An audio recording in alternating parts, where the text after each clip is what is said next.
By his own admission, 39-year-old Robert Berdella was a strange character. The owner of Bob's Bazaar in Kansas City, Missouri, Berdella carried business cards that advertised that he had poison in his head. Around the house, he showed a milder side, helping his Hyde Park neighbors establish a local community crime watch program. His strange behavior on the job was written off as so much advertising hype, until the afternoon of April 2, 1988. Berdella was apprehended on April 4, 1988, after a victim he had been torturing for a week jumped naked from the second story of his house and escaped. By that time, he had abducted and tortured at least 6 young men, and the Kansas City Police Department suspected him in 2 other disappearances. Berdella had detailed torture logs and large numbers of Polaroid pictures he had taken of his victims. Volumes of pictures were recovered by the Kansas City Police Department and remain in their possession. He claimed that he was trying to help some of his victims by giving them antibiotics after torturing them. He tried to gouge one of his victims' eyes out to see what would happen. He buried one victim's skull in his backyard and put the dismembered bodies out for the weekly trash pickup. The bodies were never recovered but left in the landfill. A few months before the arrest was made, Berdella was offered a ride home from a bar by people who noticed he was too intoxicated to drive. On the way back, Berdella allegedly told stories about young men he'd had abducted and tortured in the previous months. It was not taken seriously at that time considering his advanced state of intoxication. He claimed that the film version of John Fowles the Collector, in which the protagonist kidnaps and imprisons a young woman, had been his inspiration when he was a teenager. Detectives picked Berdella up and searched his home for evidence. In doing so, they opened up a grim Pandora's box of horror. In the house, police discovered some 200 photographs of naked men, the subjects bound and clearly suffering from cruel abuse. Torture devices were also seized in the raid, along with a pair of human skulls, occult literature, and a satanic ritual robe. That weekend, deputies unearthed bone fragments and another human head in Berdella's yard. On April 4, 1988, Robert Berdella was arraigned on 7 counts of sodomy, 1 count of felonious restraint, and 1 count of first-degree assault. Bail was initially set at $500,000, revoked the next day, when officers testified that one of the men in Berdella's photographs, trussed up and hanging by his heels, appeared to be dead. While excavation continued on Berdella's property, the prosecutors contemplated murder charges.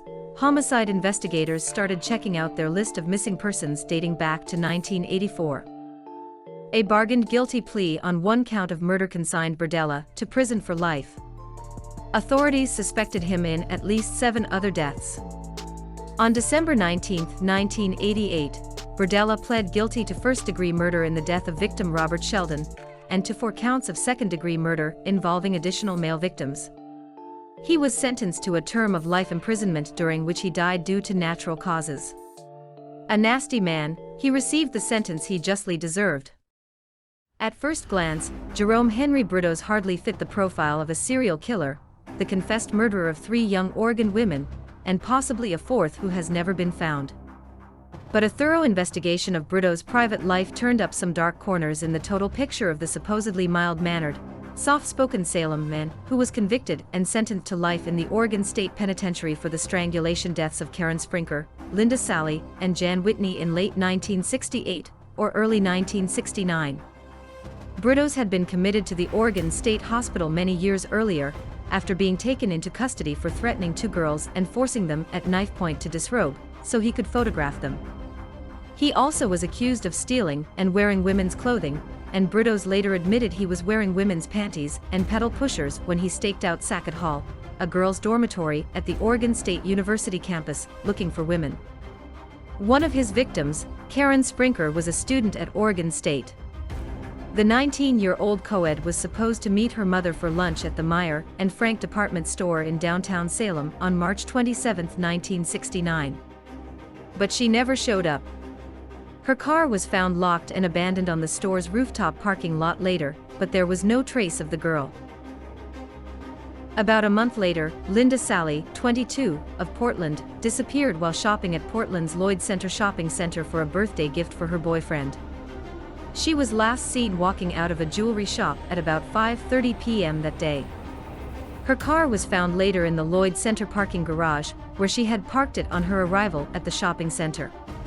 Sprinker and Sally joined a list of several young Oregon women who had mysteriously vanished during 1968 and 1969.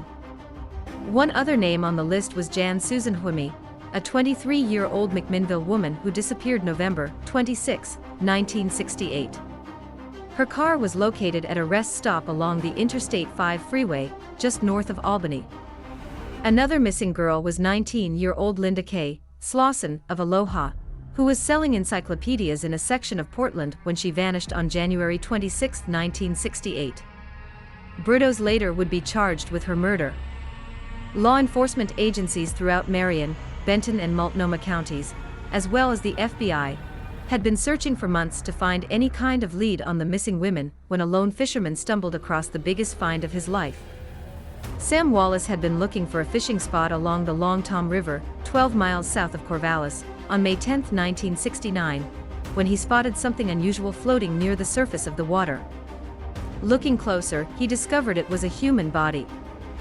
Wallace raced to his car and drove to the nearest gas station to call police. Benton County Sheriff's deputies hurried to the river. The body had been tied, by nylon cord and copper wire, to a heavy automobile transmission and dumped into the river. Deputies removed the victim and later discovered she was Linda Sally, the Portland girl who had disappeared from Lloyd Center. On a hunch there may be more bodies nearby, reserve sheriff's divers dragged the river. 2 days later, they found the body of Karen Sprinker, only about 50 feet from where Sally's body was found. Sprinker's body also was weighted down, with the head of a 6-cylinder car engine. Nylon cord was used to tie the body to the engine. Both victims were partially clothed when found. On April 22, the same day Linda Sally disappeared from Lloyd Center in Portland, a 15-year-old Salem girl on her way home from school was accosted by a man with a plastic gun who tried to force her into his car. The girl managed to break away from the man, who apparently panicked, climbed into his car and drove off.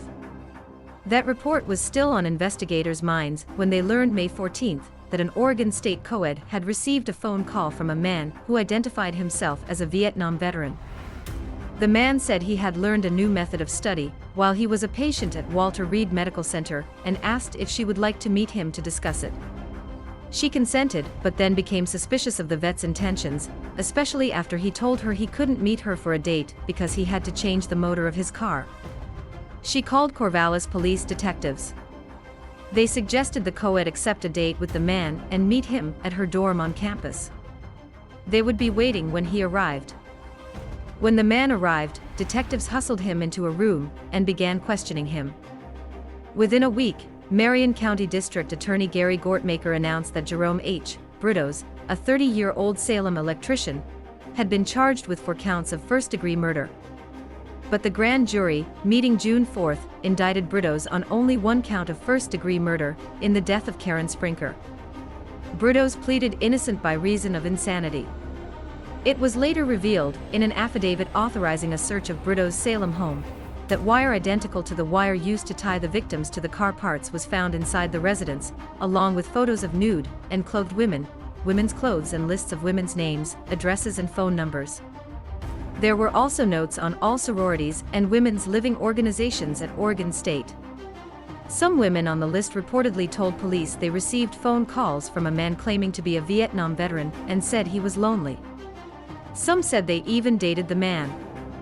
At the time of his arrest, Brudos was married and the father of 2. Some of his friends described him as a devoted family man, who neither drank nor smoked and rarely if ever used profanity. 3 days before he was scheduled to go to trial for the Sprinker murder, Brudos changed his plea to guilty to the 3 original murder charges, in the deaths of Karen Sprinker, Jan Whitney and Linda Sally. Brudos told Marion County Circuit Judge Val D. Sloper he strangled Sprinker with a rope and used a leather strap to strangle Whitney and Sally. Sloper then sentenced Brudos to 3 consecutive life sentences. Baniszewski was born Gertrude Van Fossen in 1929, the third of 6 children. Little is known about her childhood, except that she shared an extremely close bond with her father but had a frigid relationship with her mother. A further wedge was driven between Gertrude and her mother when Baniszewski's father died in 1940. The 11-year-old Baniszewski watched her father die of a sudden heart attack. 5 years later, Baniszewski dropped out of school at the age of 16 to marry 18-year-old deputy John Baniszewski, by whom she had 4 children. John Baniszewski had a volatile temper, often beating his wife for annoying him. The two stayed together for 10 years before eventually divorcing. Gertrude Baniszewski was granted custody of their children. Within a year of the divorce, Gertrude Baniszewski met and married a man named Edward Guthrie, who divorced her after 3 months, when he tired of having her children around. Shortly thereafter, Gertrude and John Baniszewski reconciled and remarried. The couple stayed together for 7 years, and had 2 more children before finally divorcing permanently in 1963. Around this time, the then 37-year-old Gertrude Baniszewski began an affair, and moved in with a 23-year-old named Dennis Lee Wright, who further abused her. She became pregnant by him twice, suffering 1 miscarriage, possibly as the result of an assault by Wright, and giving birth to 1 child. This child, Dennis Jr., would be Baniszewski's last child. In all, she had 7 children and suffered 6 miscarriages. Shortly after Dennis Jr's birth, Dennis Wright Sr. abandoned Baniszewski and disappeared. She was left essentially destitute, as Wright had been supporting her financially. She was now forced to support herself and 7 children on occasional child support payments from the unreliable John Baniszewski, and by performing odd jobs around town such as babysitting and doing other people's laundry for them.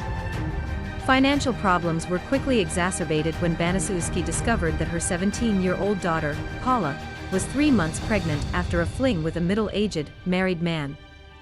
Around this time Baniszewski's health declined considerably.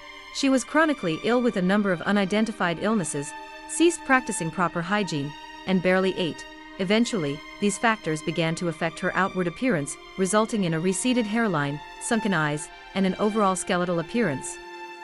Baniszewski began to present herself as Mrs. Wright, claiming that she had in fact married Dennis before he abandoned her, which allowed her to keep up a verna of respectability. In July 1965, Paula Baniszewski met up with a friend of hers, Darlene McGuire, who introduced her to 2 new neighborhood girls, Sylvia Marie Likens, 16, and Sylvia's younger sister, Jenny, 15, who was required to walk with braces due to polio. Paula took the girls back home to 3850 East New York Street, where they drank soda and listened to records. The Likens girls' mother, Betty, was at the time in county jail after having been arrested for shoplifting, which left Sylvia to care for her sister. Betty had abandoned Sylvia's father, Lester, and effectively kidnapped their 2 daughters. When Paula heard of the girls' circumstances, she offered to let Sylvia and Jenny spend the night. The next day, Lester Likens arrived in town, having tracked down his wife. He ran into McGuire, who recognized the description Lester gave of his daughters, and she directed him to the Baniszewski home. When Lester Likens arrived, Baniszewski introduced herself as Mrs. Wright. The two struck up a conversation, over the course of which the idea came up that Gertrude might take in Sylvia and Jenny as boarders. He had spoken with his wife at the county jail, where they had reconciled and agreed to travel the United States Carnival Circuit as carnies. No one alive knows whether Baniszewski or Lester suggested that she board the girls. Eventually, Lester agreed to leave the children in Baniszewski's care for $20 a week. Lester did not inspect the home before leaving. Had he have done so, he would have discovered that Gertrude's home had no stove or microwave, that there were only enough beds for half the people in the house, that the only things Gertrude kept in her pantry were bread and crackers, that most of the surfaces in the home were caked with thick layers of dirt, and only enough plates and eating utensils for 3 people. The first week of Sylvia and Jenny's lives at the Baniszewski home went relatively well. They attended high school and attended teenage social functions with the Baniszewski children, as well as church with Gertrude Baniszewski on Sunday. When Lester's $20 payment failed to arrive, though, Baniszewski threw a temper tantrum, screaming at the girls, "I took care of you 2 bitches for nothing," before forcing them to lie across her bed with their skirts and underwear around their ankles while Baniszewski beat their buttocks.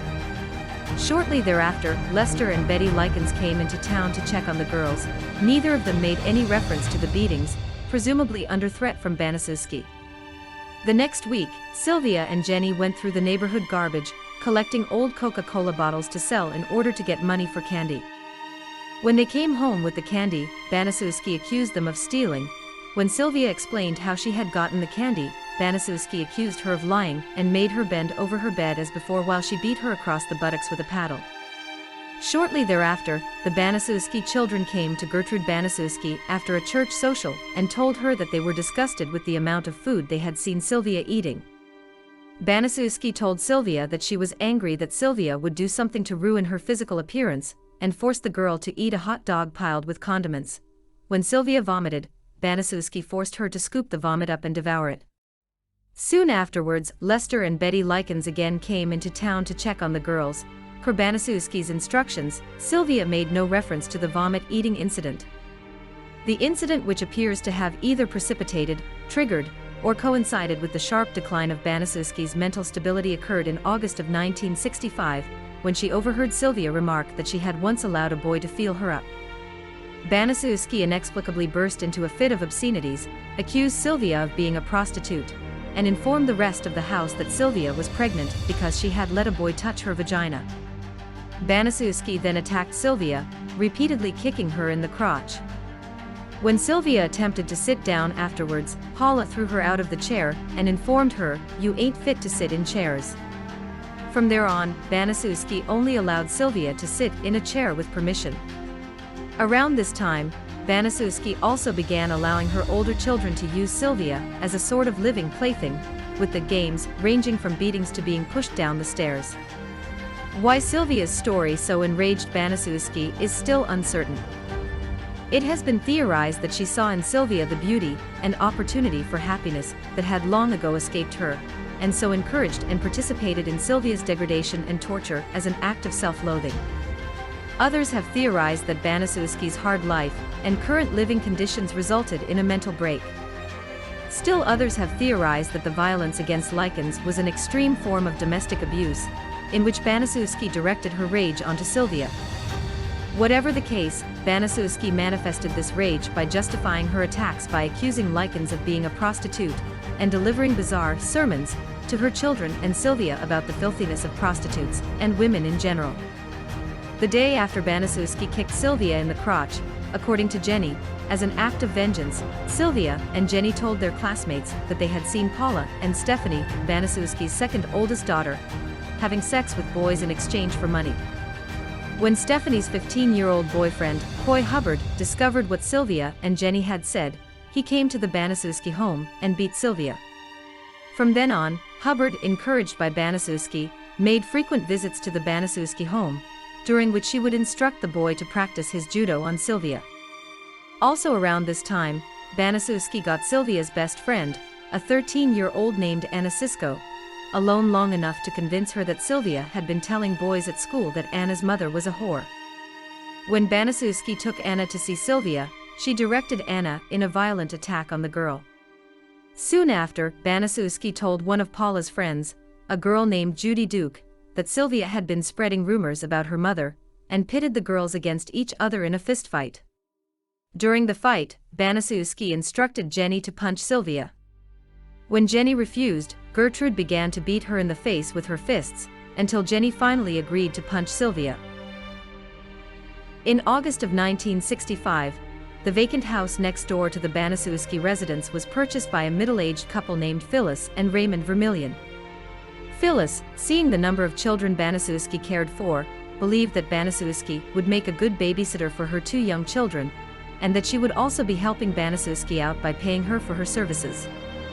The Vermillions arranged a backyard barbecue so that the two families could get to know one another. During the course of the barbecue, Phyllis noticed Sylvia wandering around the yard with a pronounced black eye. Paula proudly announced to Phyllis that she was the one who had given it to her. Then, under Baniszewski's supervision, Paula approached Sylvia with a glass of steaming water and threw it in Sylvia's face. Neither of the Vermillions reported this incident to the authorities. 2 months later, Phyllis went to the Baniszewski home to borrow something. Over the course of the few minutes she was there, she noticed Sylvia wandering around, as in a daze with swollen lips and a black eye that had swollen shut. To demonstrate how this had happened, Paula took her belt off and began to beat Sylvia with it in front of Phyllis. Phyllis again neglected to report anything to the authorities. Around the time that Phyllis Vermillion witnessed Paula beat Sylvia, Sylvia came home from school and told Baniszewski that she needed a sweatsuit for gym class. When Baniszewski told Sylvia that they could not afford one, Sylvia stole one from the school. Baniszewski questioned Sylvia about her new gym outfit, eventually coercing Sylvia into a confession. Baniszewski inexplicably segued from the topic of Sylvia stealing into the topic of Sylvia being a prostitute, and threw Sylvia onto the ground, where she repeatedly kicked her in the crotch before once more returning to the topic of theft. To cure Sylvia of her sticky fingers, Baniszewski burned the tips of each of Sylvia's fingers with a lit cigarette. Afterwards, she made Sylvia bend over while she whipped her with a belt.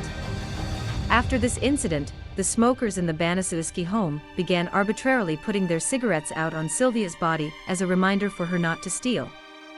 Sometime later, Likens went out again to sell old soda bottles for money.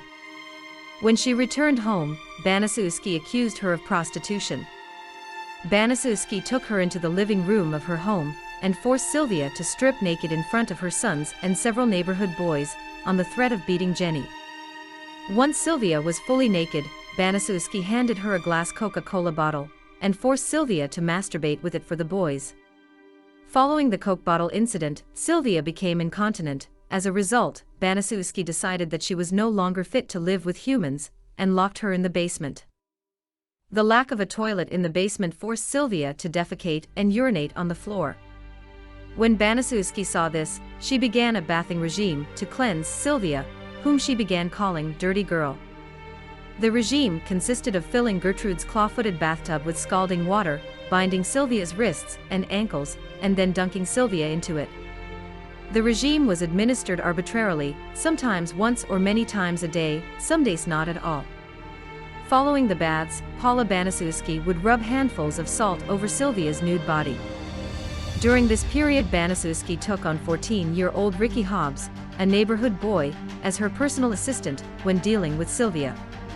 Hobbs, an honor student from a middle-class family with no previous legal trouble, experienced a sudden shift in personality upon becoming Baniszewski's assistant, blindly following whatever orders she gave him. Crime reporters have since speculated that Hobbs was Baniszewski's lover, and that she had seduced the boy into becoming her henchman. Baniszewski's children turned Sylvia into a money-making opportunity, charging neighborhood children a nickel to gawk at the nude Sylvia, or to push her down the stairs to the basement, where she was now kept when not being bathed or put on display. She was kept constantly naked and rarely fed. When she was allowed to eat, it was in some bizarre fashion, such as the instance in which Baniszewski insisted that she eat soup with her fingers. Often, Baniszewski and her 12-year-old son John Jr. would make Sylvia clean the basement by allowing her to eat her own feces, and gave Sylvia a container in which she could collect her urine, which she was then made to drink.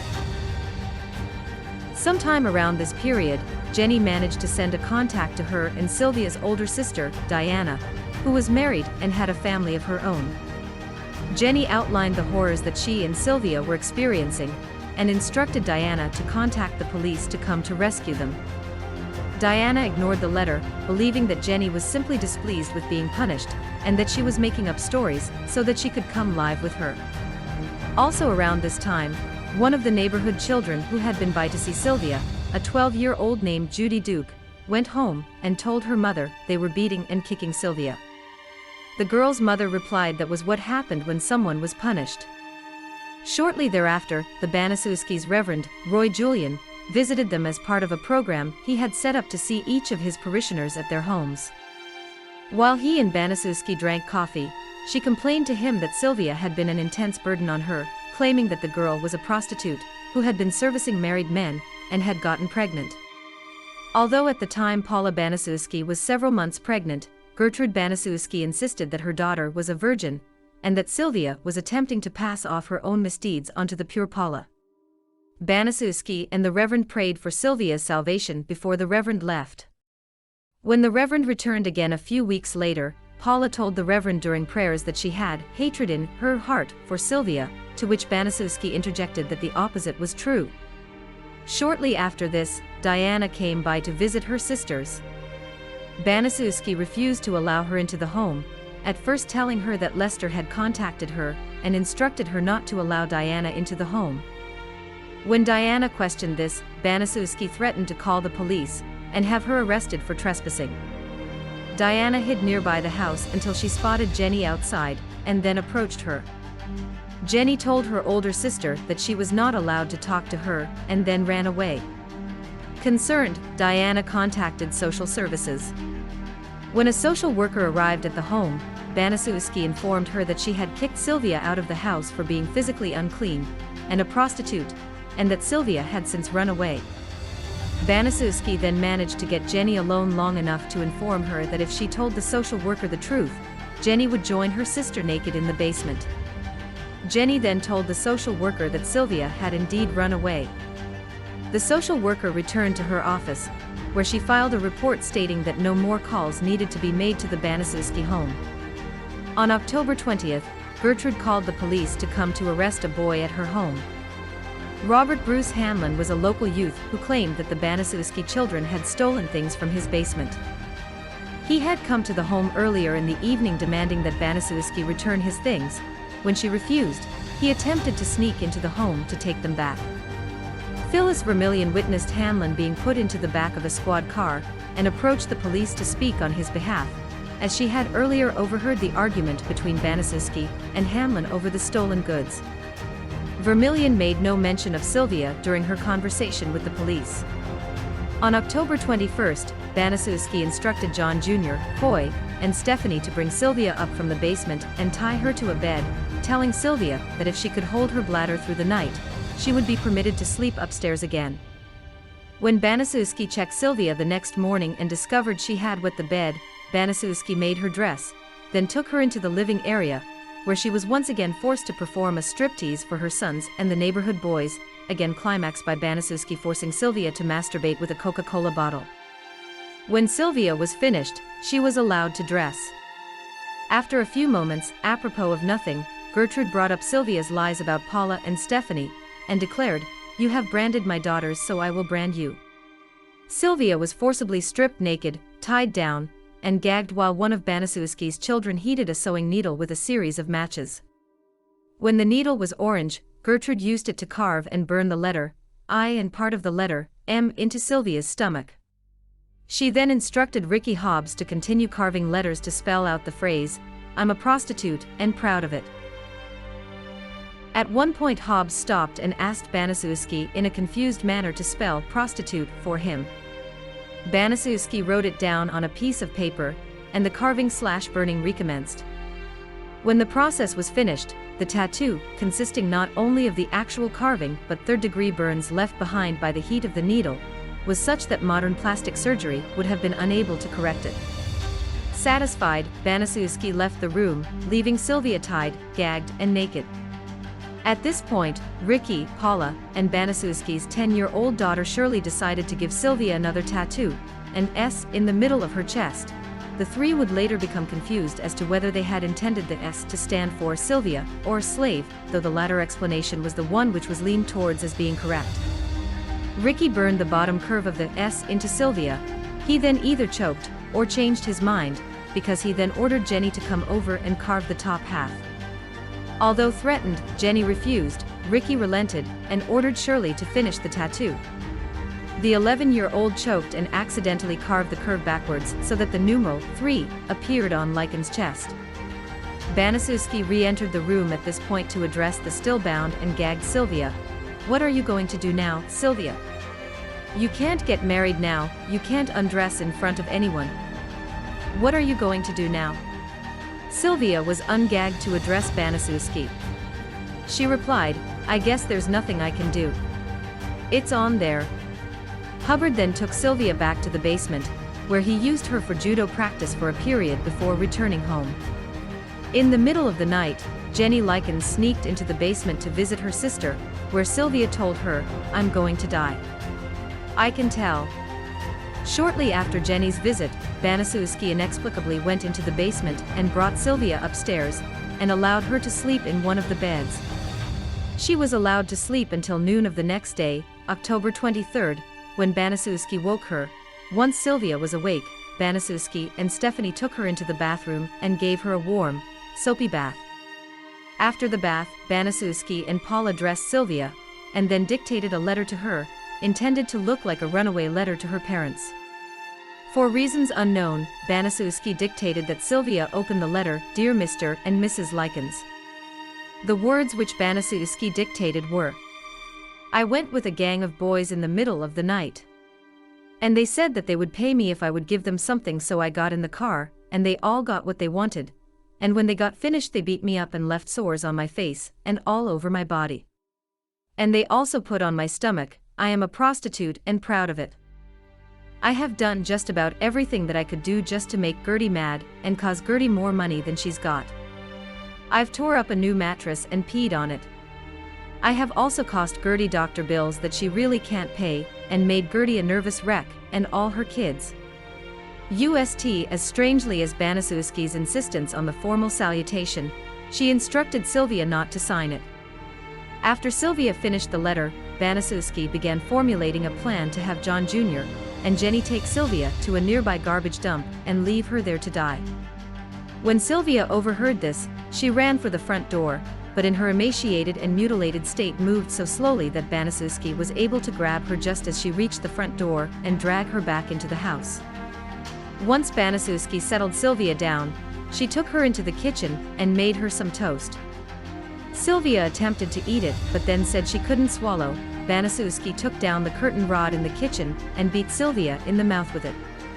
John then took Sylvia into the basement and tied her up while Baniszewski prepared a plate of crackers for Sylvia.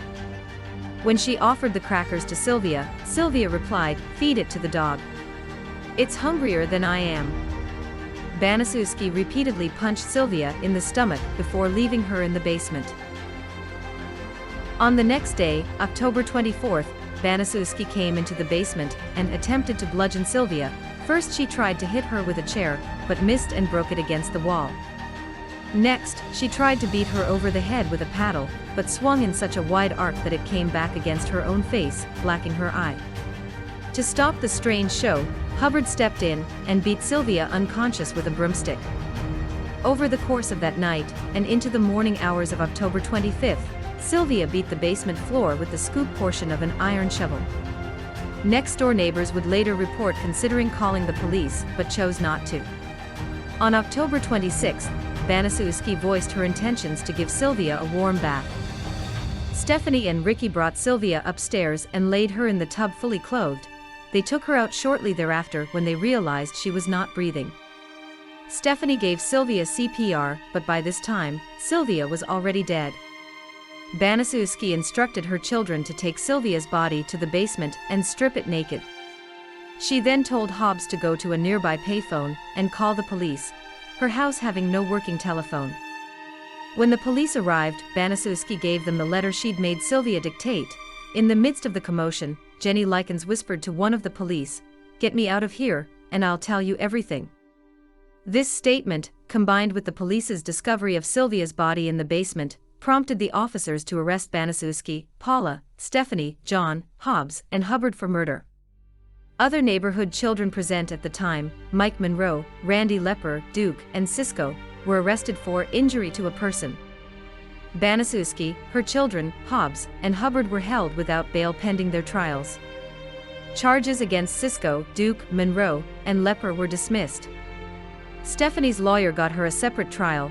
Before it was able to begin, the district attorney dropped the murder charges. Meanwhile, an autopsy of Sylvia Likens turned up over 100 cigarette burns on her body, in addition to various second and third-degree burns, severe bruising, and muscle and nerve damage. In her death throes, Sylvia bit through her lips, nearly severing each of them. Her vaginal cavity was nearly swollen shut, although an examination of the canal determined that her hymen was still intact, largely discrediting along with a lack of any ripping or tearing to the rectum, Gertrude's assertions that Sylvia was a prostitute and completely disproving her insistence that she was pregnant. The official cause of death was brain swelling, internal hemorrhaging of the brain, and shock. The case of the state of Indiana v. Gertrude Baniszewski, John Baniszewski, Paula Baniszewski, Ricky Hobbs, and Coy Hubbard commenced in May of 1966, the prosecution sought the death penalty for all involved, including John and Hobbs, who were 13 and 14 at the time, respectively. Paula's time in court was interrupted when she was rushed to the hospital to give birth to the child that she and her mother had insisted she wasn't carrying. In a show of solidarity, Paula named the child Gertrude Baniszewski, and the children's cases were exacerbated by the fact that they were being represented by 4 different attorneys, one for Baniszewski, one for Paula, one for Hobbs, and one for Coy and John, all of whom worked against each other and attempted to shift blame against the other defendants, even though they were all being tried together. Baniszewski's attorney attempted to shift blame onto the children, portraying her as weak, chronically ill, and incapable of preventing or perpetuating any of the abuse.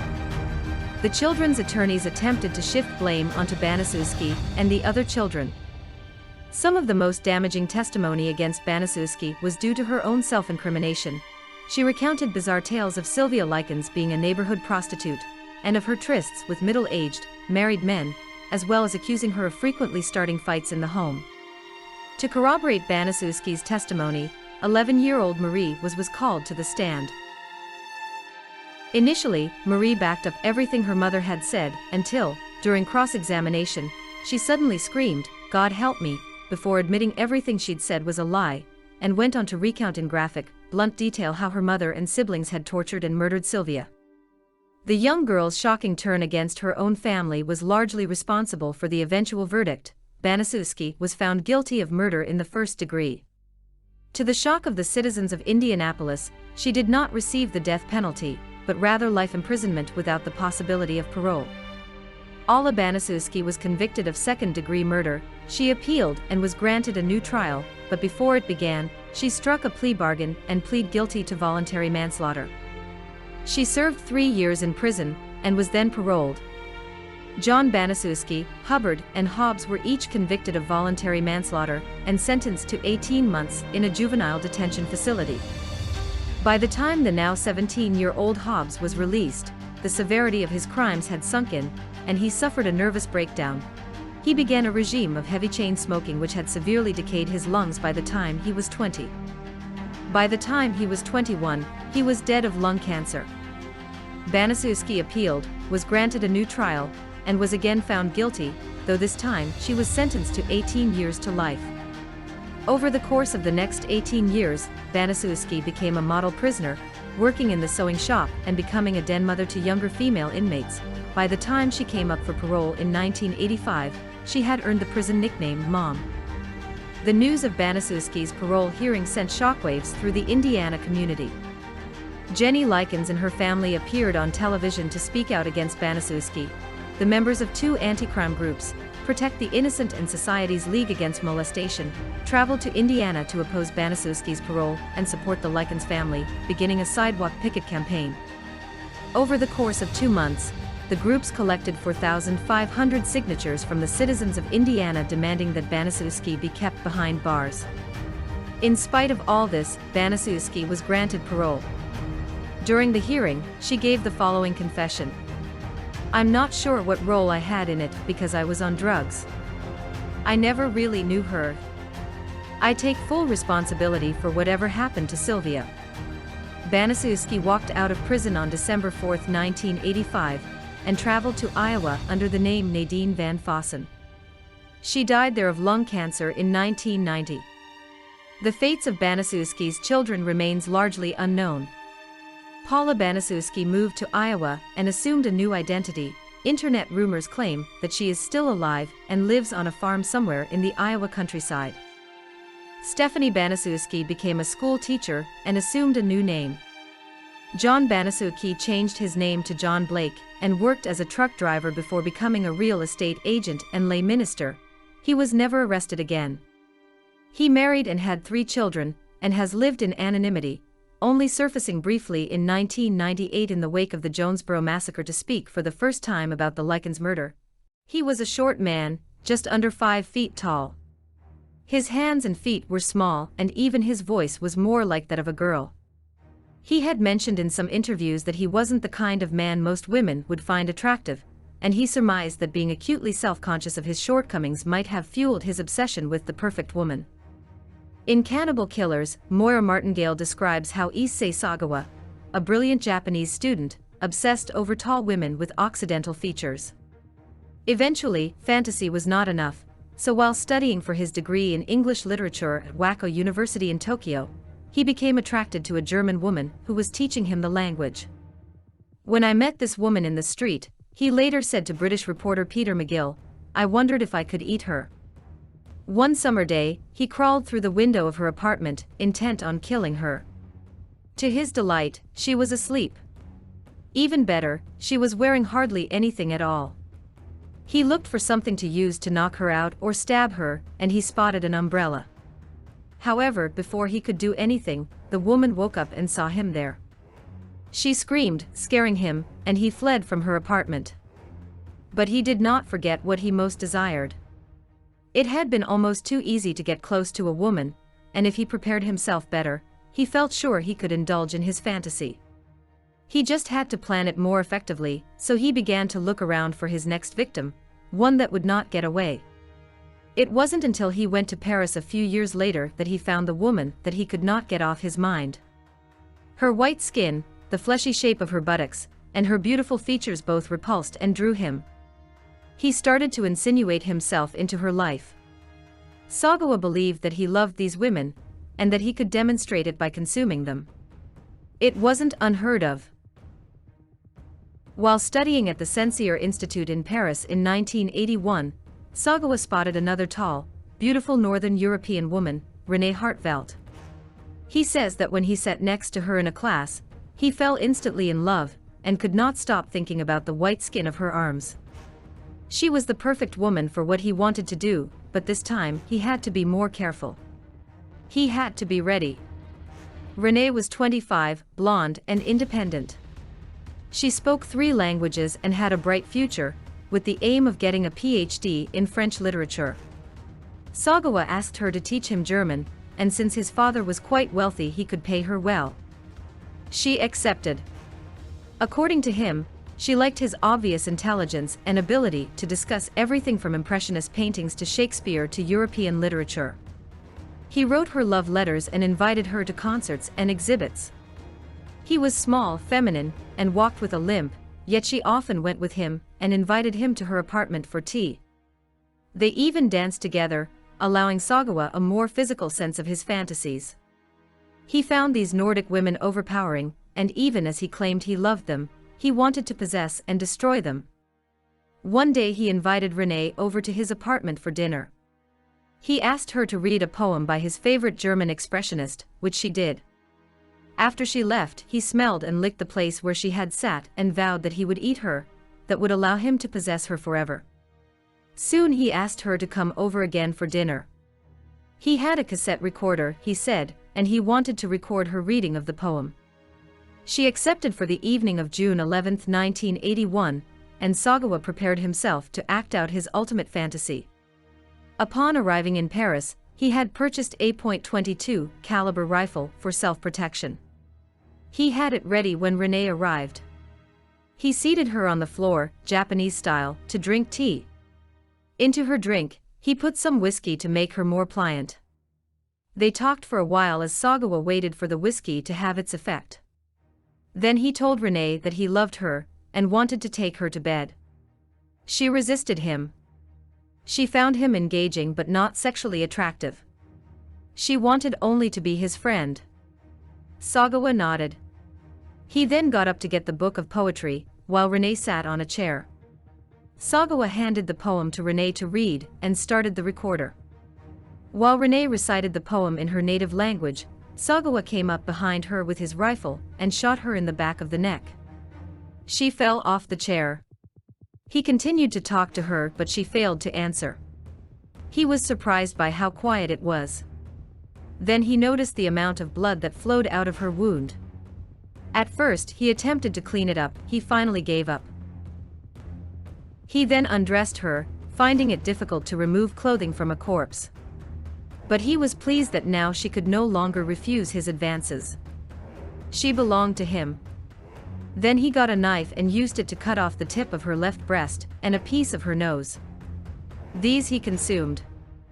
I touched her hip, he later wrote in his fictional account, in the fog, and wondered where I should bite first. He chose her right buttock, but he found it difficult to bite into, and then realized he had a headache. He then went on to describe, moment by moment, the appearance of her fat and muscle, and the taste of it. As fat oozed out of one stab wounds, Sagawa said it had the consistency and appearance of yellow corn.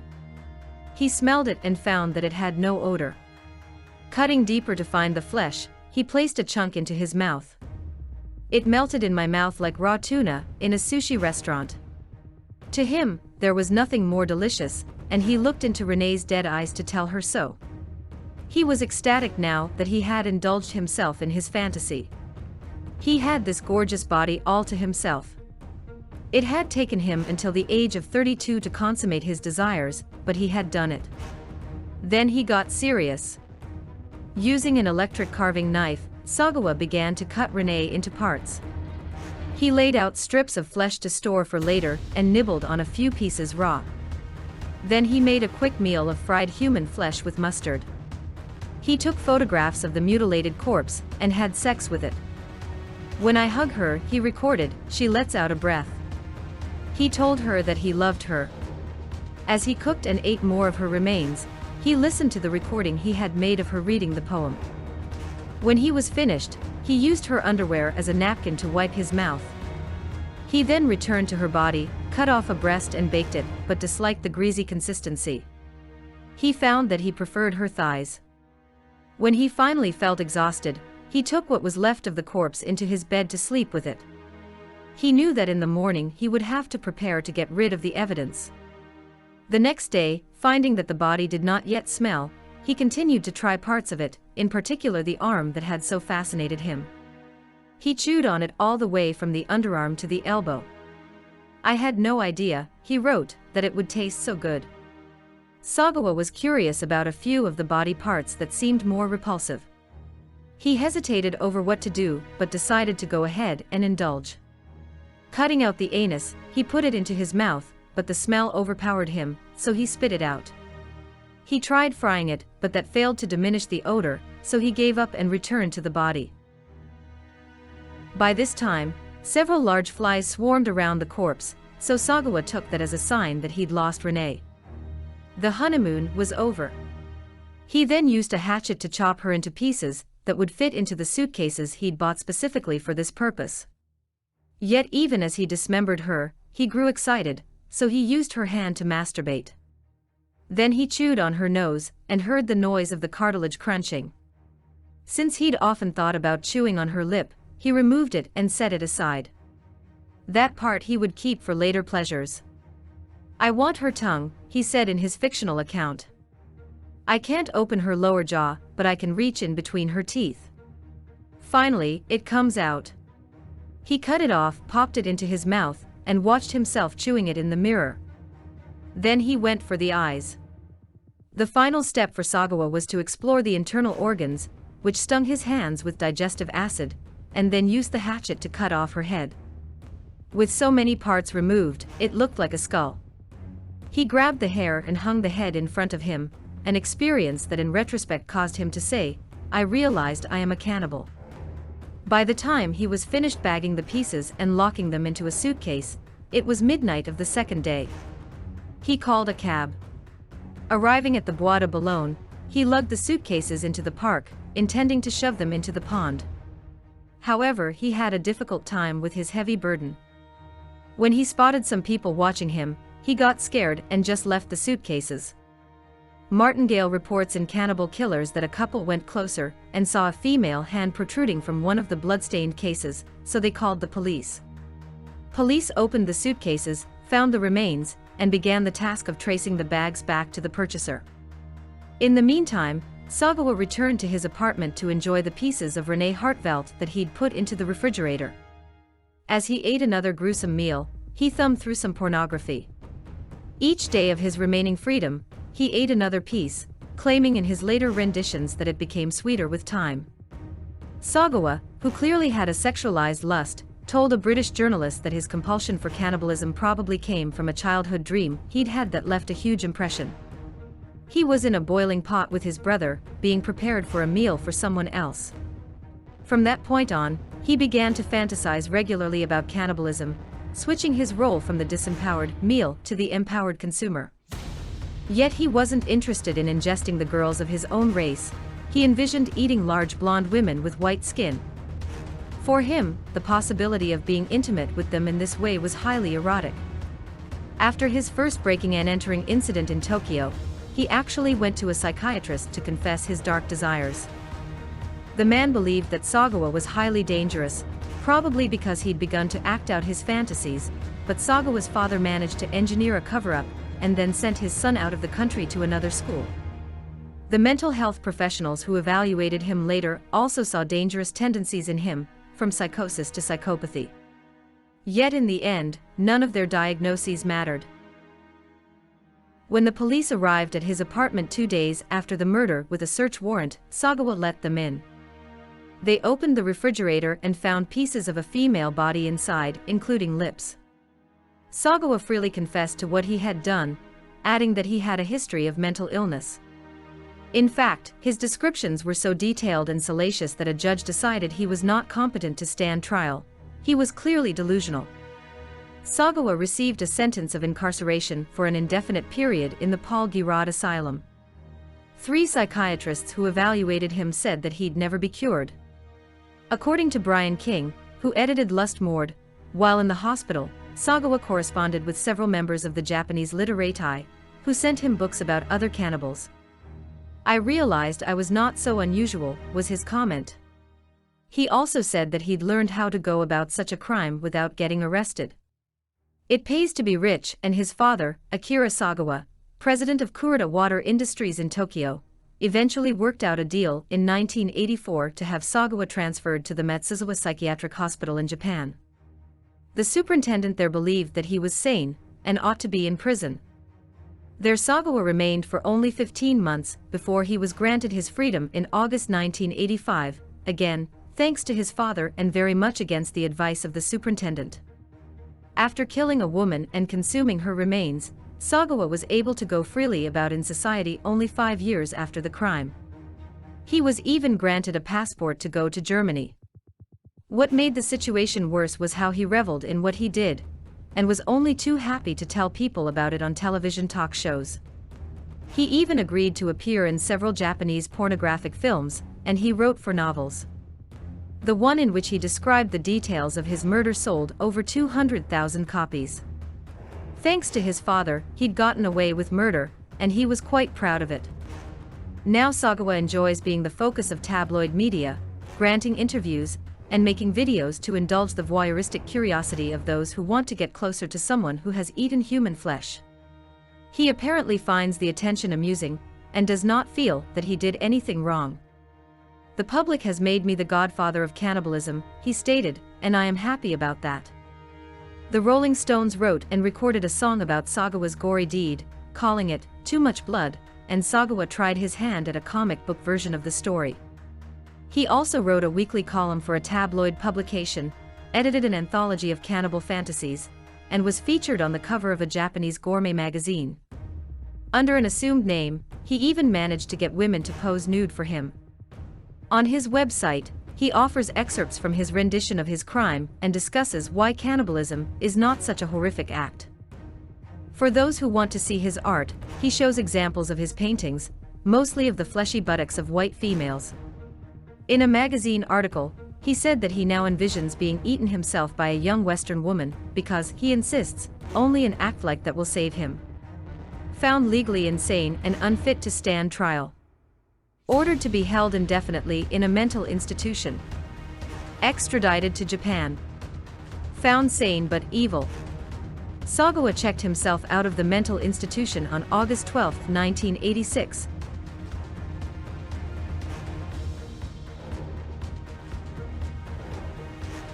Dennis Andrew Nilsson was born on November 23, 1945, the son of Norwegian soldier Olav Magnus Nilsson and Betty White, into a strict household in Fraserburgh, a small fishing village in the heart of Aberdeenshire, Scotland.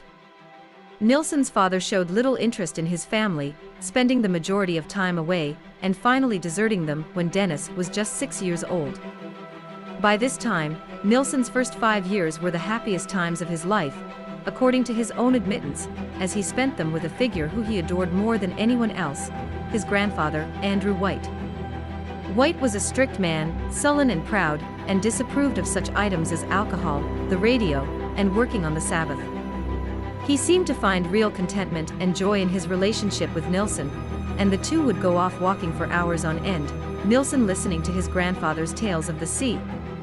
Inevitably, as with the many relationships Nilsson formed in his life, this would end, and did so on Halloween Day 1951, with White being found dead in his fishing boat. He was 62 years old. Nilsson, being 6 years old at the time, was not told that his grandfather was dead, just sleeping. He was shown his grandfather lying in his coffin, and Nilsson himself claims that this is his most vivid memory from his childhood. It became apparent how significant the early exposure to a dead body was to Nilsson in later years. Nilsson was traumatized to finally realize after waiting months that his grandfather was not returning. It can be argued that this psychological bombshell hurled Nilsson into his world of loneliness. He would never again love another person healthily or wholeheartedly after his grandfather's death. It is unfair to say that Nilsson did not have an ordinary childhood. Indeed, he developed a fondness for animals that he would carry throughout his life. Nilsson kept pigeons and was devastated when a vandal slaughtered them for no reason. Nilsson had also inherited an obsession with the sea from his grandfather, Andrew White, and spent hours along the shore or writing about it at home. The young Nilsson remained sexually uninitiated at school, although he felt urges at times. At one point he had become infatuated with the son of a local minister. Another fantasy figure was a character in a French grammar book, Pierre Duven. Nilsson's schooling was unremarkable, and led to him opting to join the army at age 15. Nilsson's first 3 years in the army were spent undergoing training at the depot, Aldershot Barracks, in southern England. This was an unusually happy time for Nilsson, who thrived on the hard work, discipline and comradeship of army life. He reveled in the feeling that he was no longer an outsider, yet, the undercurrent that he was sexually attracted to some of his comrades flowed always.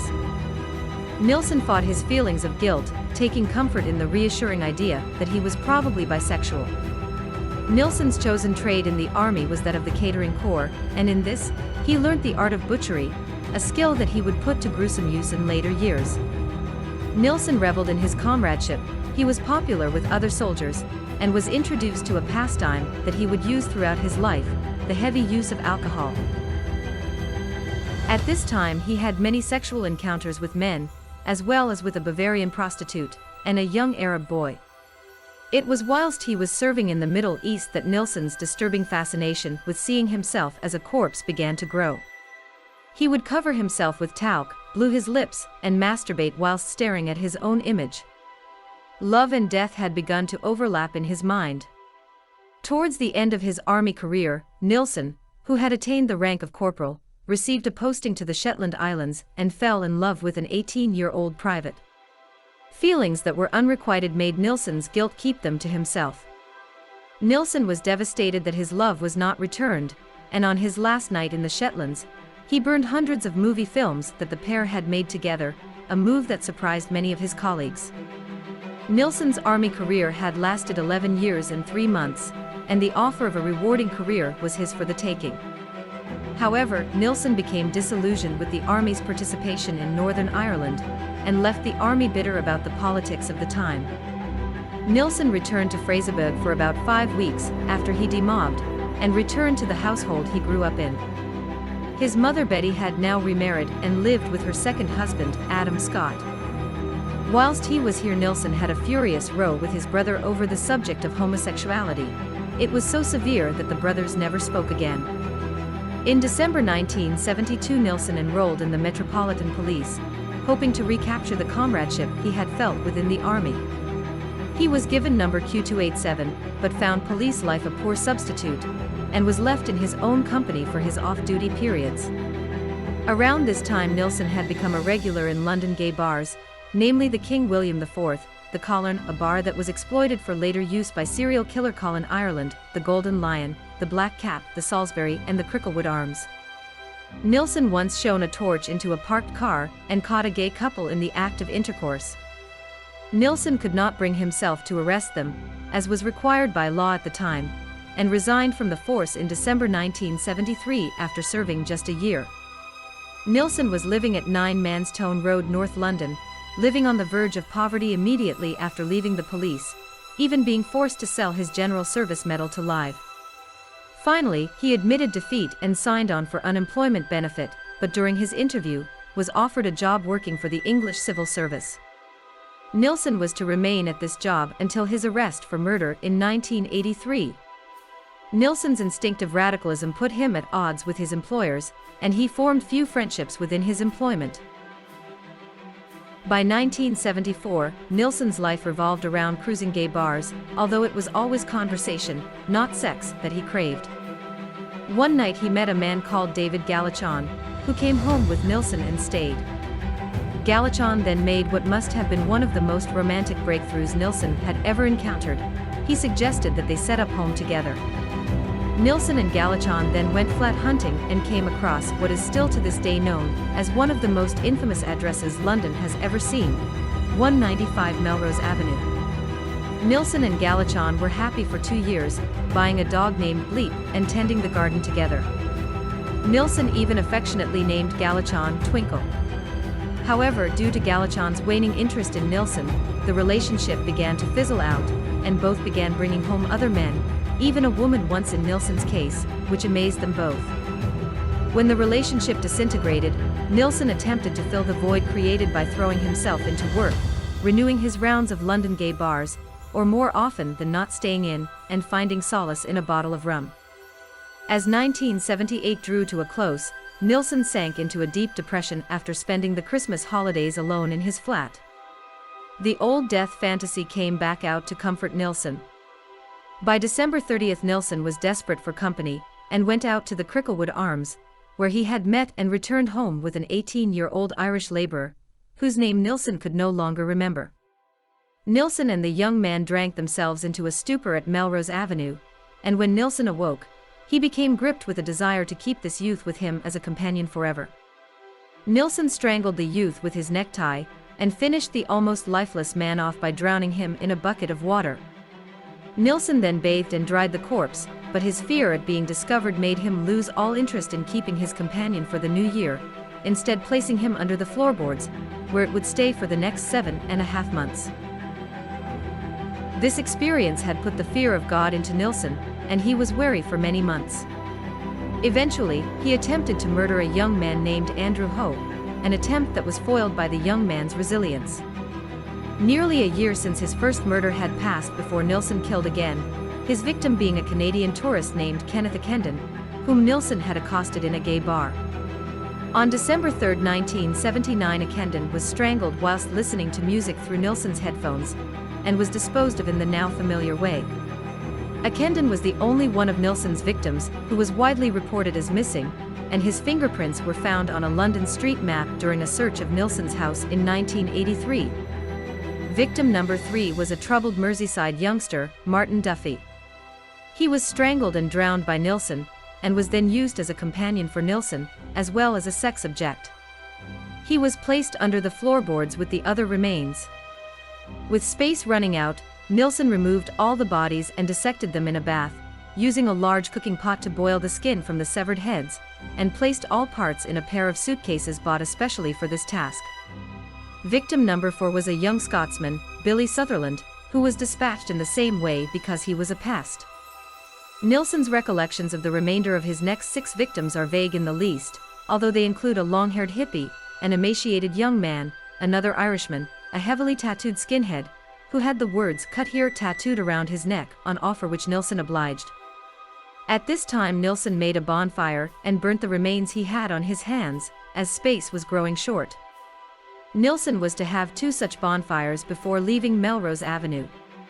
Nilsson would actually forget on occasions where body parts lay, once being knocked to the floor after being struck by a pair of legs whilst opening a cupboard door, so disposal of remains had become necessary. The internal organs would be deposited between his fence and a wall, being eaten by rats and foxes. Other parts were burnt, buried, or kept in his shed. Victim number 11 was a mentally retarded epileptic named Malcolm Barlow, who was befriended by Nilsson, and was murdered by Nilsson because he had lapsed into unconsciousness after taking prescription drugs and alcohol, and the fact that Nilsson didn't want to deal with ambulance men asking silly questions. He suffered the same fate as other victims, being placed under the floorboards. A long-standing argument with the landlord led to Nilsson moving house, as the landlord thought of Nilsson as a troublesome tenant, and the opportunity to be rid of him arose when Nilsson's flat was burgled and all of his possessions destroyed by vandals. Nilsson was offered a new apartment at Cranley Gardens and £1,000 to move, a reasonable offer that appealed to Nilsson for unimaginable reasons. 6 months after moving to 23 Cranley Gardens, Nilsson strangled a London petty criminal named John Howlett, a victim who gave Nilsson the fight of his life, and amazed him by coming back to life over and over. Graham Allen, who was killed whilst eating an omelette Nilsson had cooked for him, followed not long after Howlett. The problem of Nilsson now living in an attic flat led to him dissecting the bodies and flushing them down the toilet, a practice that led to his arrest.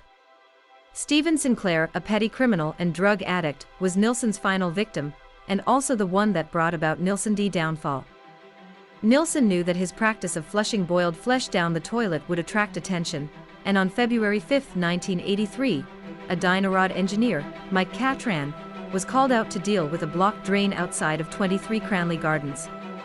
Catran found what looked suspiciously like human flesh, and reported this to his supervisor, who suggested that they go back to look again at first light. The next morning Catran returned but noticed that the drain cover was in a different position, and that the apparent flesh was gone, all except a small portion and a few bones. Catran called in police, and at 3:30 p.m., Detective Chief Inspector Peter J. had confirmation that the remains were human, and returned to 23 Cranley Gardens. Nilsson met them at the door, and when informed of the discovery, expressed disbelief. J. looked him straight in the eye and told him to stop messing about, and to tell them where the rest of the body was. Nilsson said, in 2 plastic bags in the wardrobe next door. "I'll show you." A brief glance confirmed he was not lying, and Nilsson was arrested. On his way to the station, Nilsson was asked if it was 1 body or 2. His answer: 15 or 16, since 1978. Nilsson talked almost obsessively to police about his crimes, and the British press had a field day, especially after learning Nilsson was a qualified butcher and an ex-policeman. Nilsson himself was nothing but cooperative with police, detailing exactly what to look for and where to look for it. The subsequent search led to one of the most painstaking archaeological excavations for human remains ever recorded. As for Nilsson's trial, his confessions made it a straightforward affair, the only question being whether to find him guilty of murder or manslaughter. Several surviving victims of Nilsson made chilling witnesses as they testified. Finally, Nilsson was convicted of 6 murders and 2 charges of attempted murder. He was sentenced to life imprisonment, with no possibility of parole for 25 years. He has subsequently been told that he will die in prison, as it is not believed he can be reformed. Nilsson has also had several homosexual relationships in prison, the most infamous being with David Martin, the cross-dressing armed robber famous for being a master of escape. Martin has since committed suicide in prison. Nilsson is also a near-obsessive writer, penning poetry, letters and over 40 journals about his favorite subject, himself. He is fascinated with the paradox that splits the animal-loving, shy, moralistic human being and the cold-blooded killer apart in his personality. A certain amount of introspect is productive, for Nilsson it was self-destructing. He remains articulate, intelligent, and in a class of his own, a killer who killed for companionship. Brian Masters' Killing for Company remains the definitive study of the Nilsson case. Readers showing interest will not be disappointed, although the accounts penned by Nilsson himself make truly disturbing reading. The book also features prison sketches and different writings by Nilsson himself.